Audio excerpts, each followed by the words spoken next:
What up, what up, what up, what up, what up, what up? What's good? What's up? To want the inner part of his ass crack. Blue about me not being his dad. After reading the book, she got. What up, what up, what up, what up, what up, what up, what up? What's good, people? What's up, what's up, what's up? What is up? What's up, people? What's up? It is me, Teddy27, and I am back for yet another review. This, ladies and gentlemen, will be our review for Interview with the Vampire. This is season 1. It is episode 3. It is entitled, Is My Nature That of the Devil? Now, if you're asking me that question, I probably would tell you it may very well be. Why is this one random string hanging like from my hat? It's a random string. God. Anyway, so let's get down to it. Y'all know another great piece of television here. So we start off Louis and Lestat. You know, they have this relationship. This, I won't even say budding relationship. They're full throttle. You is mine, I am yours, and they full throttle in this relationship. Okay, so they're in, I forgot the name of this square. I think it's the one over by Cafe Du Monde, over there by on the edge of the French Quarter. I don't know. They're in one of those famous squares over in New Orleans. I know I've been there before because I recognize it. Anyway, so they're talking and so forth. So Louis is still kind of bothered by how they killed and fed on that tenor after the opera. And he goes and he talks to Lestat and he says, "Well, listen, don't you think we were put here for a higher purpose? Don't you think that there's some real reason why we're really here, more than just being killing machines?" And Lestat is like, "Listen, you know who we are, you know what we are. I ain't got time to keep going back and forth with you on this, okay? But I will, I'll play along with your little game because I like you. You got a hot piece of dick and a hot piece of ass, and I'm living for it. You know how white people like to lust and fetishize after our skin and our beauty as black people. So I'm lusting after it. I like it. I like you. You're different, and I'll play along with this game." So Louis says, "Well, how about we limit it to, be selective in who we kill and feed on, and make sure it's people who don't haven't done any good or possibly shouldn't be here anymore." But I go back to episode, I believe it's 1, where Lestat rationalizes and says he only kills people who are worth. I think he said he only kills people who are worth being killed, or people who don't mean anything. Some kind of way he had rational. It was kind of in the same vein how he rationalized the people that he kills. And now it's coming to fruition that maybe that's not sort of true for Lestat, but maybe he just told Louis that because he knows the type of person that Louis is, and knew that that's something that would kind of justify his killings to Louis or whatnot. Anyway, back to where we are in this episode. Lestat just plays along and says, "Okay," so they start going through the city looking for people who Louis will approve of them, feeding on. So now get this: they pass the first guy who is drunk and about to piss on himself, black man. Louis was like, "Oh no." So then they pass another guy who is cleaning up outside his house, but because they're reading their minds, right? But is talking about stealing money from his mother's drawer, black man. Louis was like, "Nah." They come across this white man who to me appeared to be drunk, but the white man was calling in his brain when he was reading his mind. The white man was calling everybody stupid. Everybody around me is stupid, and they were saying that, "Oh, okay, this is a man who steals from people, who breaks into people's homes and steals from people." And Louis was like, "Yes." Now, before we get into the killing, you think it was coincidence and happenstance that the two black men? No, but the white man Louis was like, "Let's get him." And I've seen you all in my comments, and I know people are very much against me adding the racial overtone. I'm not going to even call it an undertone. The racial overtone to this series or this story. But I can't shake it, and we saw way more of that this episode. We'll get there. But it's different in the series than it was in the movie. In the movie, Louis was white. In the novel, Louis is white. In the television story, he is black. And this is black Jim Crow South, which absolutely has the overtone there. So y'all can't tell me that. Y'all can argue with me all you want, and I love when y'all argue with me in the comment section. That's what we here for, the argue. But there's a racial overtone there. So, but the white man came. He was like, mm-hmm. So Lestat quickly grabs the white man, snaps his spine. The white man laid out in the ground in the alley, spasming, and Louis is looking in disgust, like just complete disgust. He is disgusted by it all. And so he sees a cat come by, picks up the cat, and starts feeding on the cat instead of the man who Lestat had just snapped his spine so that they could feed on it. So as we see, Louis is not here for the killings. Louis knows he needs to feed, but he's not here for the killings at all. So they then go to Louis' club, the Azalea. There's this new headliner there. Her name is Antoinette. And white lady, her name is Antoinette, and she's singing. They're singing jazz and the blues and stuff like that. And there's this black man that's playing piano. I don't remember his name. Y'all will tell me in the comment section. But the black man is playing piano, and the black man been playing piano. According to Louis, but what? Hold on, let me back up. Let me back up.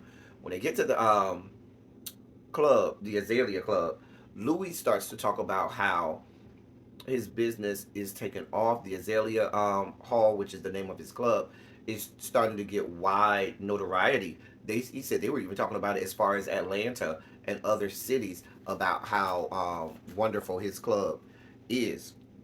It's still a whorehouse, though. It's still a whorehouse. Anyway, so Lestat calls out the piano player and tells him, "You've been playing the same boring riff for the last how many weeks? Play something good." And so they have this back and forth because Lestat is insulting the piano player. And so he gets up there and challenges the piano player. And Louis tries to stop and say, "Hey, this ain't your music. You don't need to go down. This ain't you." And I think that Louis is authentically and unapologetically black. And this, if you go back during that time period, blacks were very beholden to jazz and their culture and their music, and it was almost insulting and offensive when white people would play their music, and we all know the stories of white people stealing our music and taking credit for it and so forth. And so it comes off how it came off to me. I'm just telling you how it came off to me. Now I know y'all gonna tell me I'm wrong, but it comes off as another example of a white man trying to um, take our culture or take our thing and make it their own. And I feel like that's why Louis was like, "No, this ain't yours. You done took enough from enough people. Nah, this ain't yours." And he, pulls away. He says something to Louis. He says, "If you can pretend to be vegan, I can pretend to play a fool." Meaning, I know what's going on. I know all of this, but I play this game with you and the rest of these people just to make y'all happy. So Louis gets up there and starts playing. I think it was Minuet G. I think he was playing. I think it was it. Yeah, I think it was Minuet G. I think that's what it was because I remember the melody. But it was a classical piece, and so the piano player gets on the mic and starts, razzing Louis and stuff like that, and after that, Louis just flips it and turns it into jazz, the same melody, and turns it into jazz. Um, and so Lestat, we find out from Louis had read the mind of the piano player a few days ago or a couple weeks ago, and found out that that piano player was getting ready to leave the club and go to Chicago, and Lestat and Louis would have been left without a piano player. So this was his sick, twisted way of getting Louis to try to find somebody new, or getting used to that piano player not being there anymore. In present time, though, so then we flip to present time, and Louis tells Daniel that Lestat had improv the whole thing, and it was and that is where the famous Wolverine blues came from. Now Daniel Googles and plays Wolverine blues. He's like, "Wait a minute, wait. Wolverine blues is a very famous and very well documented song. We know where it came from." He said, "You trying to tell me he wrote this and he plays the song, which is a completely different song than what the stat played in the memory that we saw." So, and Louis was like, "Well, it just doesn't matter. Maybe I got that part wrong, but go, let's make sure we keep track of the major details." And Daniel goes on this thing where he plays, "Okay, this is what you told me 50 years ago. This is what you said now. This is what you. He plays the recordings. This is what you told me 50 years ago. This is what you're telling me now. Wait a minute. These things are not adding up. I'm noticing a pattern. I'm noticing that you're changing things now. Now it's like you're fantasizing or romanticizing the whole relationship between you and Lestat, when originally 50 years ago you made this as if it was some horrific experience that you never wanted to go through and you regret having, had to experience. But now you're making it as if this is this love story and this novel that everybody needs to hear about, and you're just adding all of these fanciful details that you never told me before. And so Louis goes to Daniel and said, well, listen, you did the same thing in your book. He said he read an excerpt from Daniel's book. Isn't that what you did in your story? And so I guess Daniel was like touche. He said, you know what? Fine, I'll let you have it. Kind of like Louis said, I'll let you have it. I mean, Lestat told Louis, I'll let you have it. Daniel was like, I'll let you have it. So he takes the tapes, throws them in the trash, and Louis immediately, through telekinesis or whatnot, makes them spark up into flames and sets them on fire. So, but that's very important, and we'll talk about that a little later. We'll get more into that a little later. That this whole little conversation. So we go back in time to 1917. Go back to the memories. So Lestat, we're back at the Azalea Hall, where same situation. Lestat, we find out this Antoinette headliner stayed there, and Lestat and her, Lestat started playing at the club, and she and Lestat started to get close. She would come over the house, and they would practice what they were going to perform later that night. And Lestat started to get really, really close to her. We also find out that Louis started exclusively feeding on animals and no longer feeding on people. And we also find out that Lestat started hiding his killings from Louis because he knew Louis had a problem with it. It bothered Louis, and so he would hide that from Louis so he wouldn't have to see it. Um, so one night, um, Lestat has Antoinette over, and Louis had told us that since he went off of eating human beings and started feeding on uh, animals and rats and stuff, it affected his strength. He became weak, and lethargic and weak, and even his sex drive, his libido, wasn't even there anymore. So they're at the house this one night. Antoinette comes over, and she said, "Listen, are y'all two together? Because the people are gossiping. I need to know, is it one bed upstairs or is it two beds upstairs? Because the people in the club tell me y'all blowing each other's backs out. You are shoving meat up the booty chute. Ah, the booty chute. Shove it up the booty chute. The booty chute." Y'all know that's my song.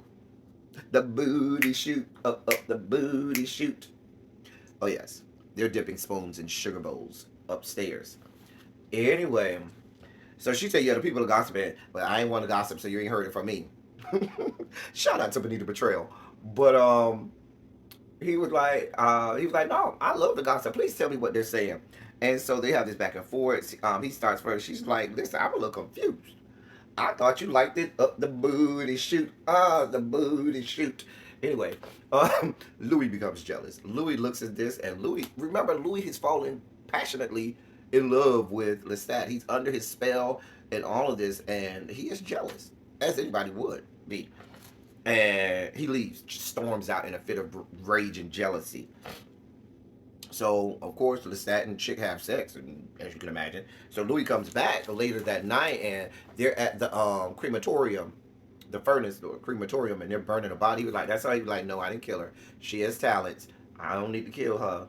I'm going to keep her around as long as I can exploit her talents. But he said it was some kind of dental convention, and he fed on a dentist or whatnot.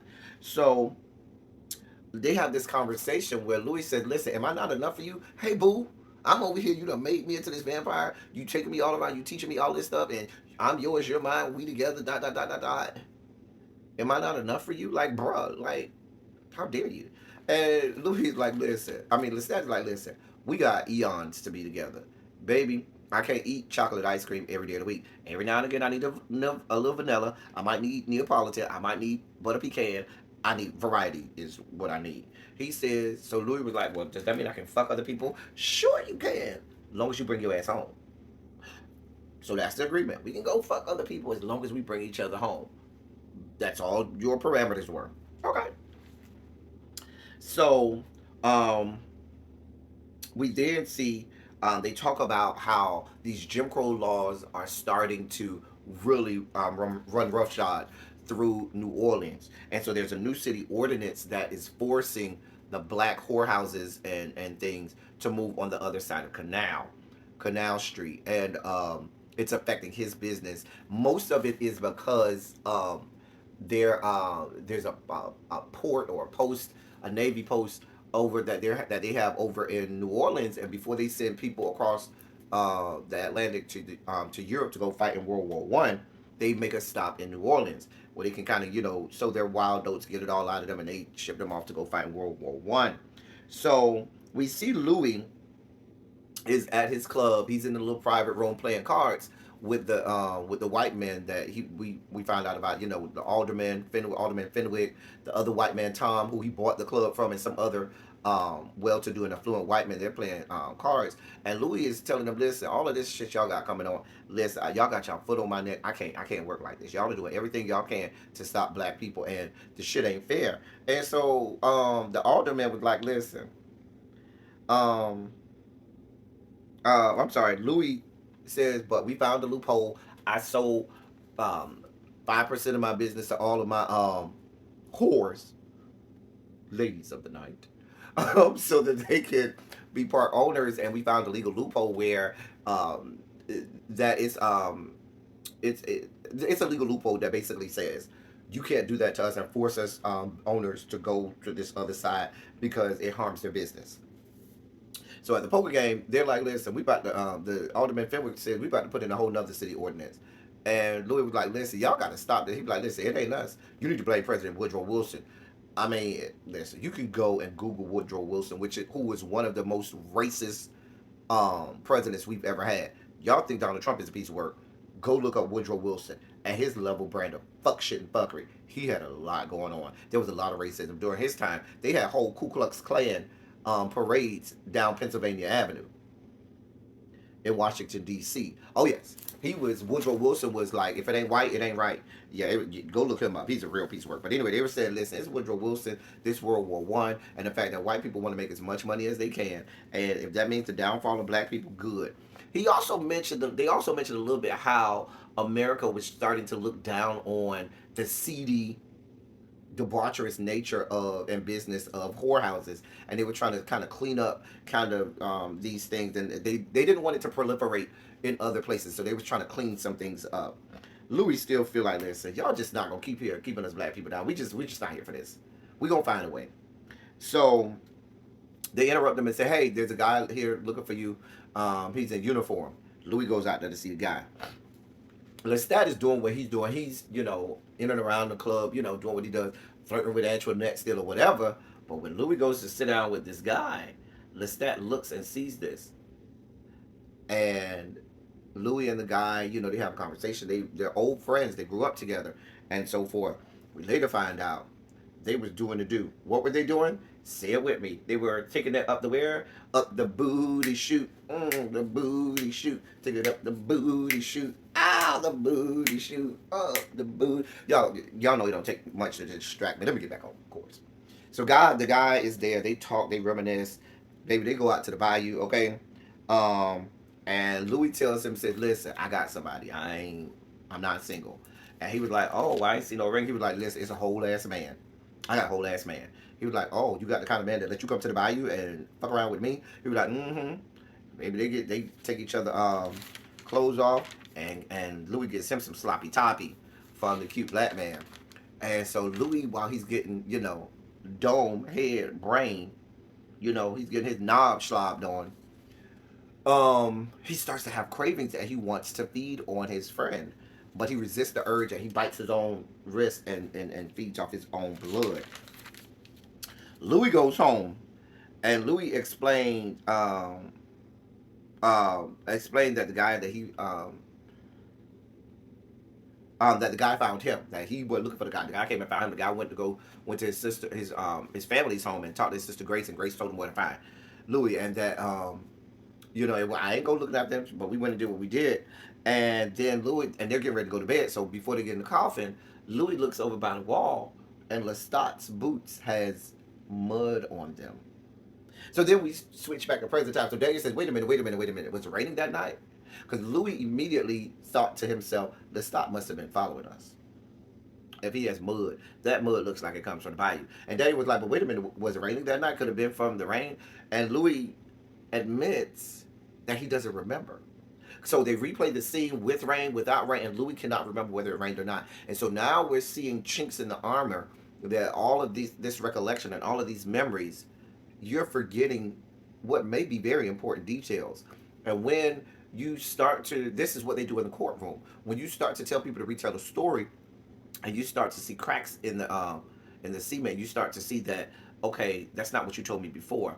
Okay, this doesn't sound right. Now we have to call it to question the complete validity and accuracy of everything that that person says. So now, as a person looking at this story, or even if you're reading the novel, now I have to think, can I trust what Louis is saying? And which goes back to the previous conversation in the episode where you say, are you just fantasizing and romanticizing and telling me the story that you want me to hear? Or you think that I want to hear? Or is this really what happened? Which puts, tarnish in the water. It tarnishes the water. Now you're like, are you, because remember, there was a certain era of Lestat always trying to justify what he did by, only giving you certain details of the story. And so you wonder, is that what's happening now with Louis? Is he only giving us certain details of the story so as to justify everything that happens? I don't know. Y'all let me know what y'all think. Put it in the comment section. Anyway, so then we get to Louis goes to his family home. The twins had a birthday party, and he magically didn't get no invite. So he goes over there, and the mama meet him at the door. Well, the twins first meet him at the see him coming in again, and the twins yell out, "Oh, there's the ghost! Run away before he gets you!" Talking about Louis. So the mama, Louis' mom comes out, and she was like, "Why you here so late? The party was earlier this afternoon." And he said, "I never got an invite." And she was like, "That's because the girls are scared of you. They don't want no parts of you, honey. They scared of you." And he was like, "I don't need an invite. I own this house. It's my goddamn house. I own this. Oh shit, what are you talking about?" And so as they're arguing, him and his mom have words. Grace's husband Levi come out, and he was like, "Well, what's going on out here?" Louis was like, "Bruh, this ain't your fight. You need to stay up out of here." So the mom was like, "I got this, son. You can go back in the house." And he was like, "What do you mean, son? I'm your son. He ain't your son."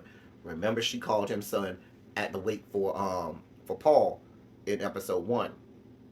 So Louis is incensed at this point. He is angry. So the man, Levi, was like, "Wait a minute, you coming off real harsh right now." He was like, "Listen, I ain't here for you. I ain't here for nothing. I'm just here to see my sister and give my nieces these dolls. Get out of my way. Leave me the fuck alone." And the guy tries to stop Louis, and Louis just rips the door off the wall and just pushes the door, and it rips all completely off the frame and everything, and knocks everything down in the hallway. And and so it scares the girls and Grace. The girls start screaming and running, and it scares Grace. And she yells at him and tells him to leave. And as Louis is walking out, Grace, the mom, grabs his face, which is very important to me, because the mom said, because then earlier that evening, earlier before he knocked the thing in, when him and the mom were having words, his mom says to him, "The devil walks at night," because he came there at night. So the mom grabs his face and she looks into his eyes. He still got on these little shades trying to hide his eyes. The mom said, "There you are." No, she says, "There he is. There he is." And so I remarked in my notes, I said, because Creole people and people from New Orleans, they are very in tune with the spirits and with, supernatural beings and, spiritual beings. And so I think the mom at that point, when she grabbed his face and looked into those eyes, and she said, "There he is," there, I think she saw him and realized, "Oh, bro, you ain't even human no more. You a vampire." I know it. Because I think the mom knew something was, I think she had figured out. Because she had already figured out that he was gay. That she had already figured out. But at that point, she got the other part of it, which was realizing, oh, bro is a whole ass supernatural being now, spiritual being now. He's the devil. Which in her mind would explain Paul's death, why he ain't coming around no more, why he's with this white man now and is gay. Like that could help the mom explain away everything if she rationalizes to, "Oh, he's the devil now. I see you. There he is. There he is." She realized it at that point. I thought that was a great scene right there. So Louis is livid right now. He's incensed. He goes home. He's upset. He goes to the house. Lestat got the house filled with Navy men. sailors from the Navy to taunt Louis because he knows Louis went out and had sex with the guy from the Navy the other night. So he got the house filled with all of these men from the Navy. And Louis was like, these motherfuckers got to get the hell out of here. Get their ass out of here. I'm not here for it. I'm already upset. You don't want a bloodbath on this. You better get them out of here real fast. So Lestat uses his powers, which seem to drain a lot of his energy. I think that's going to come back into play later on.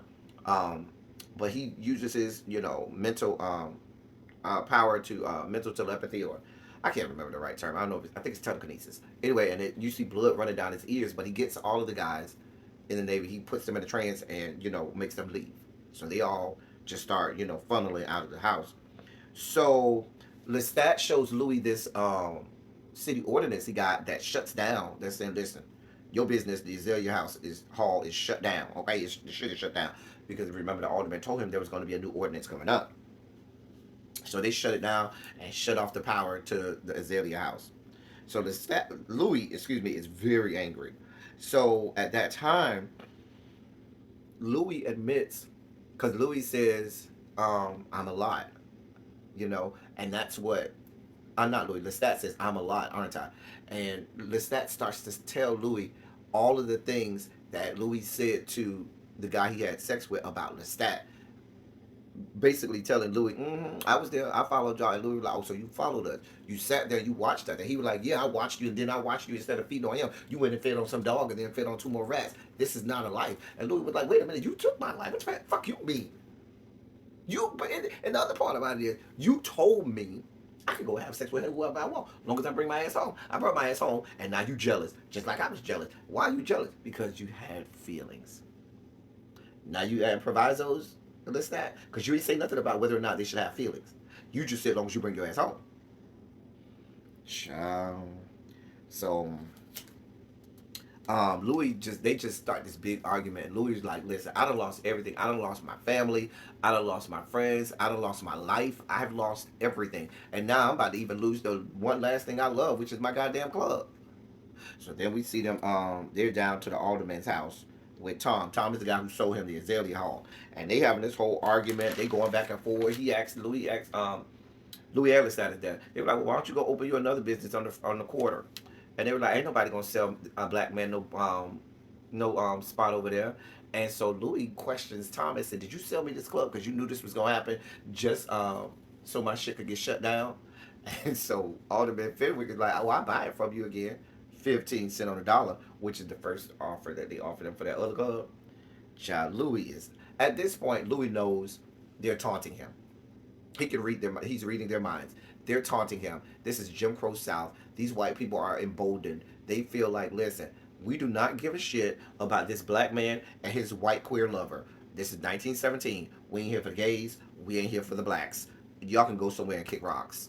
We don't give a shit. And they're taunting them. So, Louis is angry. They leave. Louis is at home.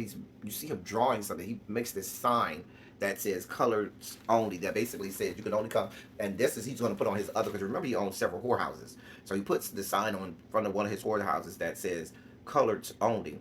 And the police a couple days later comes and they said, oh, we're shutting this place down. And he's like, for what? A broken window. He was like, none of my windows are broken. And they bust the window. Racist stuff, Jim Crow stuff. We know what's going on. So now the racism is on full display. Louis is just at this point. Louis is bubbling over. Louis can't contain himself anymore.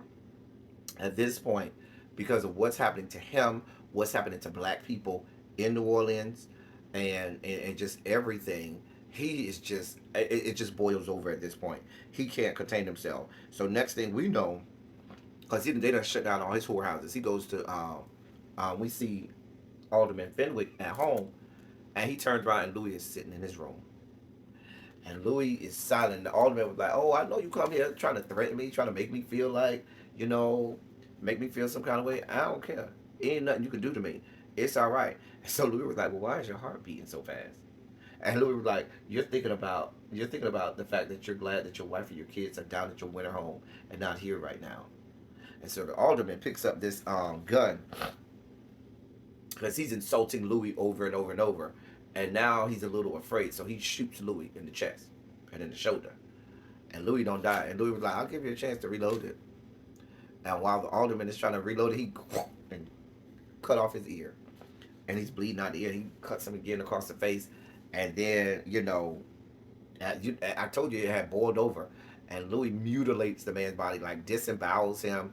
Or the correct term for disemboweling somebody is he eviscerates him. There's the word, eviscerates him. And hangs his body on this fence. Now I think the fence was in front of City Hall. It was in front of somewhere because some white woman walked up to it and started screaming because the body is bleeding and stuff. Like he's dead. The dead body of Alderman Fenwick is hanging on this fence.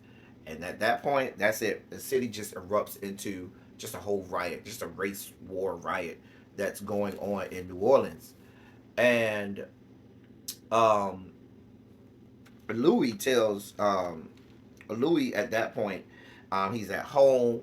It's all types of rioting and stuff going on outside his house. And he's commiserating. Listen, I caused this. All of this happened because of me. They were burning black people's homes and businesses, burning people inside their homes. Like the white people were burning. This was a whole massacre that's happening in New Orleans, all because of what Louis did to Alderman Fenwick. And he was like, my people are out here suffering and so forth, and it's all my fault. And Lestat is like, okay, and because he doesn't care. And Louis is like, wait a fucking minute, what the fuck do you mean? Like, did you do this? Did you allow this to happen because you knew it would cause me to get so mad and so angry that it would tap into that evil nature of vampires?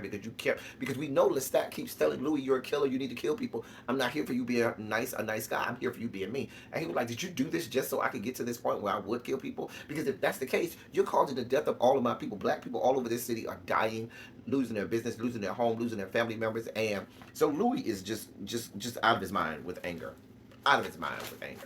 And he tells Lestat, he says, listen, because at this point he's incensed. He's talking out of anger. Listen, fuck you and fuck your life. I mean, he didn't say that, but he said, listen, this is why we ain't gonna never work. This is exactly why. And this is why you always gonna be alone. And Storm's out. You see Lestat, that shit hit Lestat. Lestat was, and you saw Lestat sat there. You know how when people do that little swallow? When they got to swallow that? Lestat was angry. That hit Lestat. And so Louis storms out and leaves and walks through the city watching everything going on, trying to help people. The man was like, he tried to help this one guy. The man was like, no, don't help me. Just run. They are coming. They about to fuck us up.